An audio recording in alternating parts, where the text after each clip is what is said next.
오늘의 리포트 시작합니다. 오늘도 전일 가장 핫했던 리포트와 오늘 오전장에서 가장 핫했던 두 가지 리포트 준비했는데요. 일단 전일 리포트는 유진투자증권에서 발행한 제이호입니다. 이 탐방 리포트로 CNT 캐파 확대 중 매출 증가세가 긍정적이다 라는 내용의 리포트고요.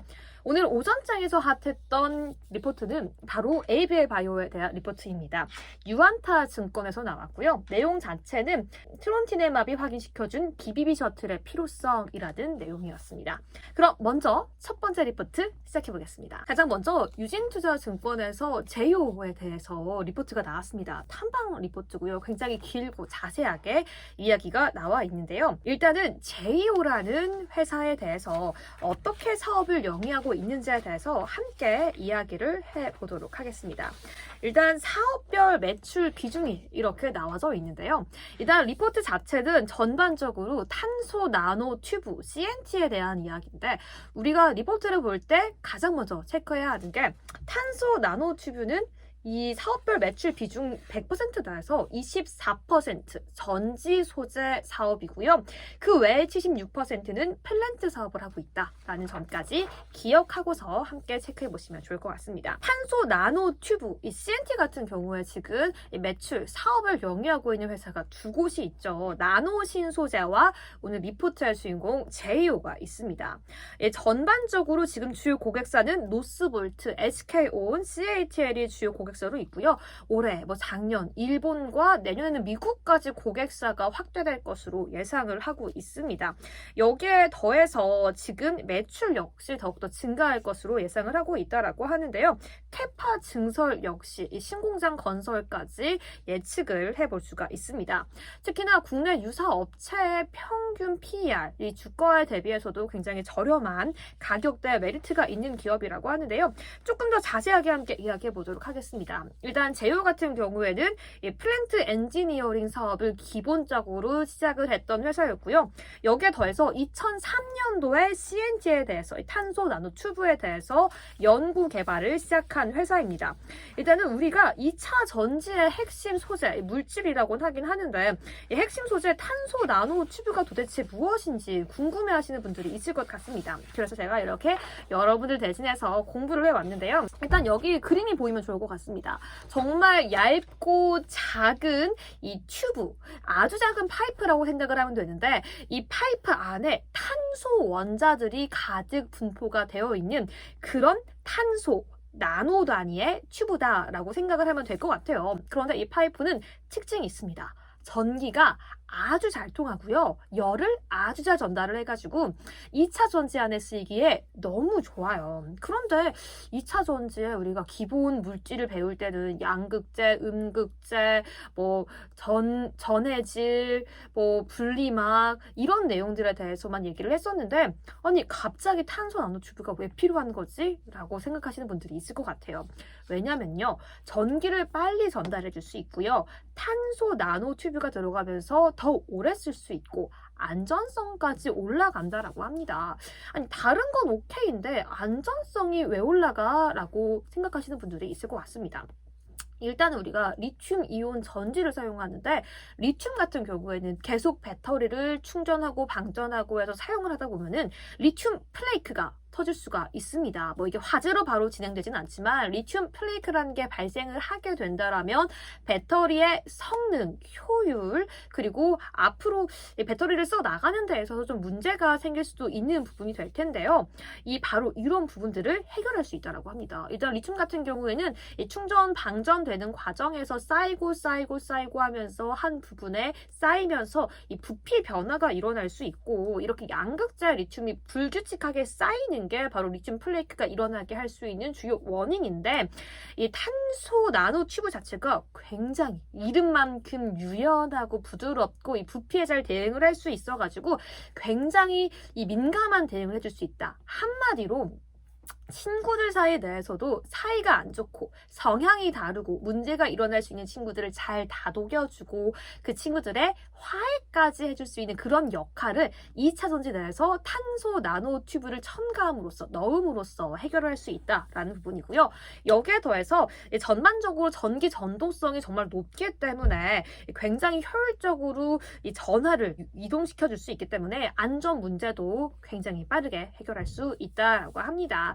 이런 문제로 인해서 빨리 충전하고 오래 사용해야 하고 하는 이 2차 전지 내에서는 핵심 소재로 부상을 하고 있다라고 얘기를 할 수 있을 것 같은데요. 여기에 더해서 그런데 어쨌든 2차 전지 많은 회사들이 2차 전지와 전혀 관련 없는 회사들도 양극재, 음극재 관련해서도 신사업을 띄워들겠다라고 하는 이야기들 굉장히 많이 들었을 거예요.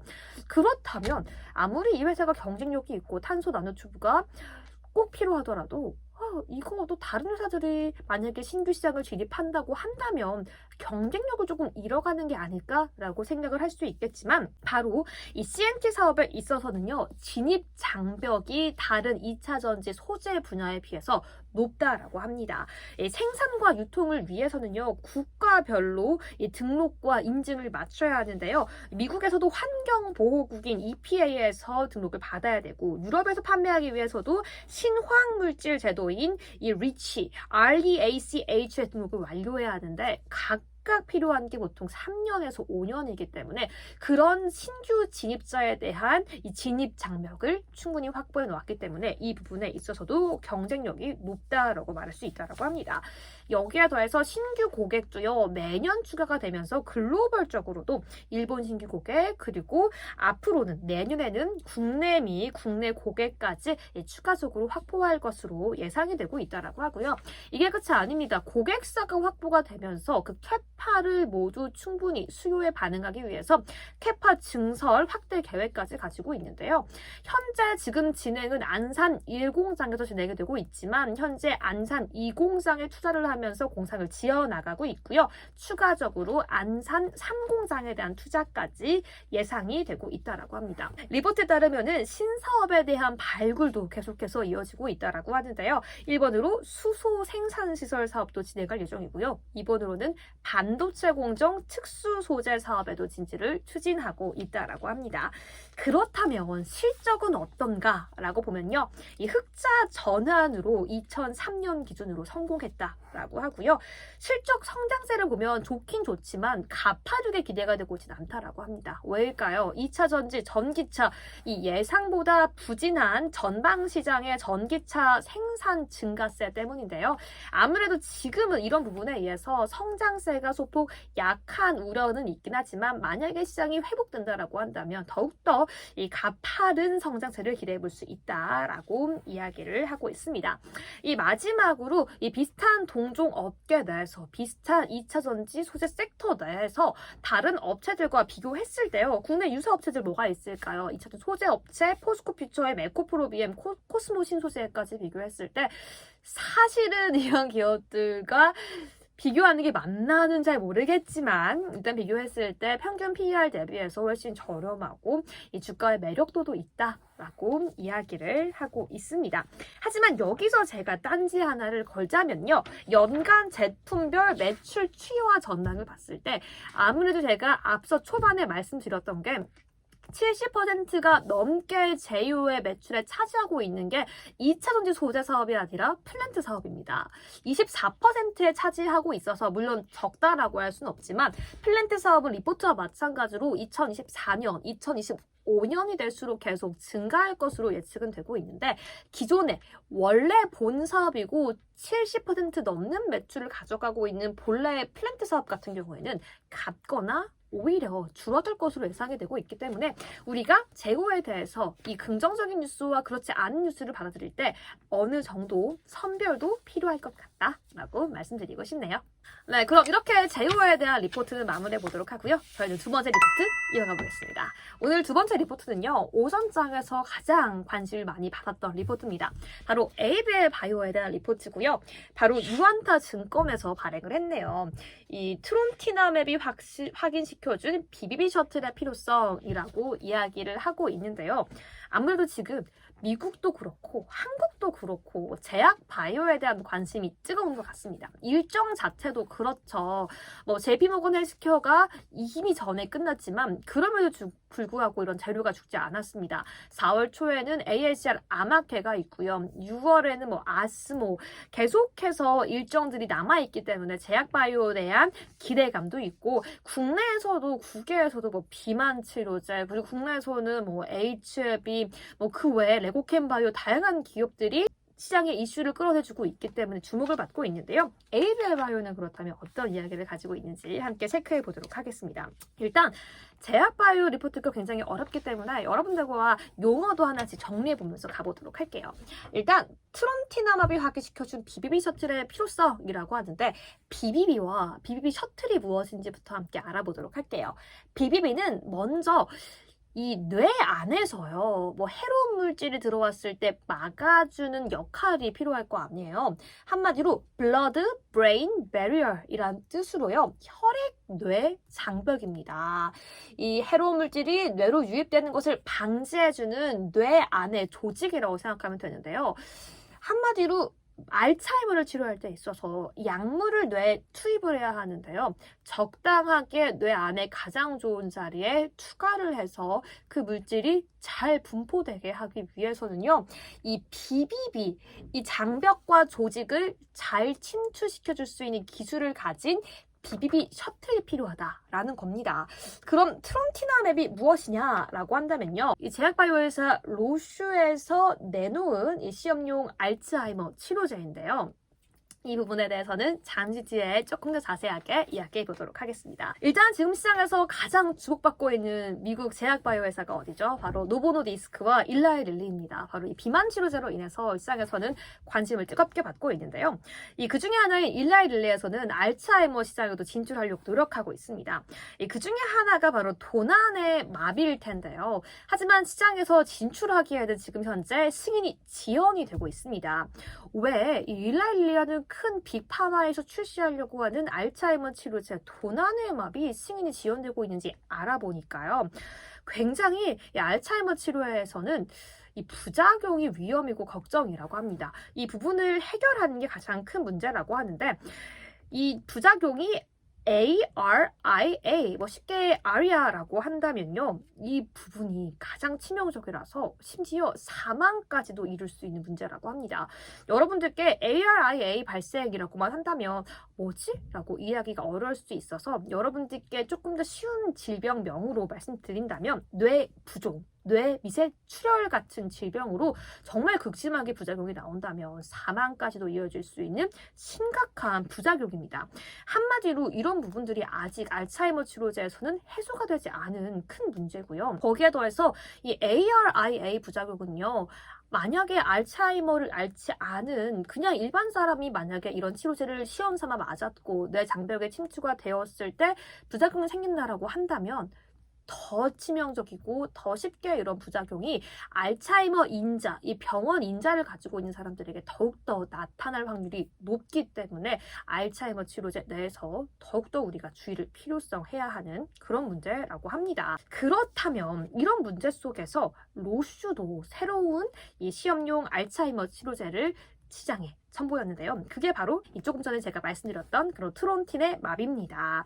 이게요, 시장에서 지금 평가하기를 효과가 그 전에 발표가 되었던 알츠하이머 치료제에 비해서 더 빠르면서도 이 ARIA, 이 문제, 부작용도 훨씬 낮았다라고 얘기하는데요. 조금 더 그 얘기를 파헤쳐 보면요.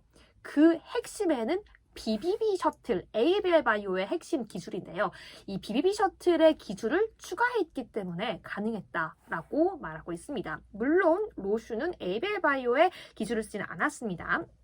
어쨌든 이 BBB 셔틀이 적용되었기 때문에 이 뇌 장벽에서 이 부작용이 일어나고 있는 게 이 물질을 뇌 안에 흡수시켜줘서 넣어줘서 잘 골고루 퍼지게 해줘야 하는 건데 이 물질이 안에 들어가지 못하고 뇌로 들어가는 물질을 막으려고 하는 뇌 장벽과 만나게 되면 여기서 문제가 발생하면서 부작용이 생기고 뇌부종, 뇌 미세 출혈이 발생하는 거거든요. 하지만 BBB 셔틀은 이런 조직을 이해하고 안에 쏙 들어가주게 해주는 셔틀버스 같은 역할을 하는데 그런 내용이 포함되어 있기 때문에 효과도 훨씬 빠르고 부작용도 낮다라는 있다라는 이야기입니다.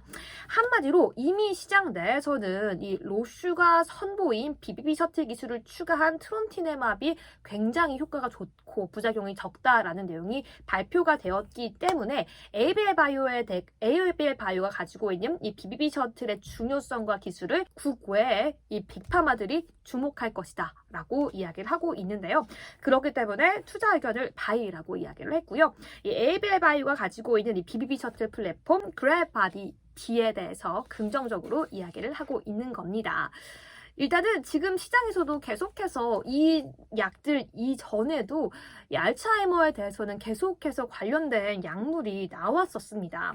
일단 가장 먼저 바이오젠의 아두헬름이라는 게 있었는데 이미 발표가 되었고 승인이 된 듯 했지만 안전 문제가 말씀드렸던 것처럼 이 부작용 문제로 인해서 사망이 될 수 있을 만큼 위험하기 때문에 이 시장의 진입은 실패해서 올해 뉴스를 찾아보니까 2월 2일에 개발과 판매를 중단한다라고 밝혔고요. 바이오젠이 일본 제약사 에자이와 함께 실험과 연구를 통해서 발표한 이 레카네마비라고도 시장에서는 이야기를 하고 있는데요. 이 부분도 이 약물도 지금은 승인되었고 시장에 나와 있지만 그럼에도 불구하고 아까 말씀드렸던 뇌와 관련된 ARIA 부작용이 계속해서 있다. 그렇기 때문에 아까 말씀드렸던 아두헬름에 비해서는 부작용이 상대적으로 낮지만 그런 위험이 여전히 잔존해 있기 때문에 계속해서 주기적으로 정해진 기간마다 MRI를 찍기를 권고하고 있다고 합니다. 그렇다면 뭘까요? 환자 입장에서는 계속해서 약물도 먹으면서 추가적인 MRI를 이 부작용에 대한 위험을 가지고서 받기 위해 돈까지 더 써야 되는 거기 때문에 약물 비용 플러스 MRI 비용까지 더해지는 건데요. 만약에 이 효과적인 BBB 셔틀 기술을 통해서 이런 이 뇌에 대해 추가적인 질병이 생길 수 있는 문제까지 확연하게 줄여드는 약물들이 계속해서 나온다면 오히려 가격적인 경쟁력까지 훨씬 더 높아질 수 있겠죠. 이런 거에 대해서 이 리포트는 지금 이야기를 하고 있습니다. 네, 그렇다면 로슈의 약물에 대해서 조금 더 짚어보도록 하겠습니다. 이 로슈가 시장에 확인시켜 주었던 이 트론티네맙이 처음 약물은 아니었습니다. 사실 간테네루맙이라는 약을 먼저 발표를 했는데요. 이 약물 같은 경우에는 오히려 시장에서 알츠하이머 자체 치료해줄 수 있는 효과성은 조금 저조했습니다. 그래서 이걸 다시 가져가고 여기에 대해서 BBB 셔틀 등 다양한 기술을 더해서 발전해서 가지고 온 게 바로 이 트론티네맙인데요. 지금 이 BBB 셔틀이 있기 때문에 더 빠르고 오히려 부작용도 적게 효과적이다라고 시장에서는 평가를 하고 있기 때문에 이런 결과들을 글로벌 빅파마들도 이미 다 봤을 거 아니에요. 그렇기 때문에 나도 알츠하이머 시장에 진입하고 싶은데 아니면 내가 기존에 만들고 있는 알츠하이머 치료제에 이 BBB 셔틀 기술을 넣고 싶은데 추가하고 싶은데 라고 생각하는 빅파마가 있다라면 바로 이 BBB 셔틀 플랫폼인 그랩바디 B를 보유하고 있는 에이비엘 바이오를 찾지 않을까요? 라고 기대를 해볼 수 있는 겁니다. 그렇기 때문에 리포트에서는 이 에이비엘 바이오, 이 핵심 기술을 가지고 있는 이 회사에 주목해보자 라고 정리를 하고 있네요. 네, 오늘도 이렇게 두 가지 기업에 대해서 함께 알아봤는데요. 제이오, 에이비엘 바이오 두 가지 회사에 대해서 리포트 함께 정리해봤습니다. 저는 내일도 이 시장에 중요한 두 가지 리포트 가지고 다시 돌아올게요. 그럼 안녕!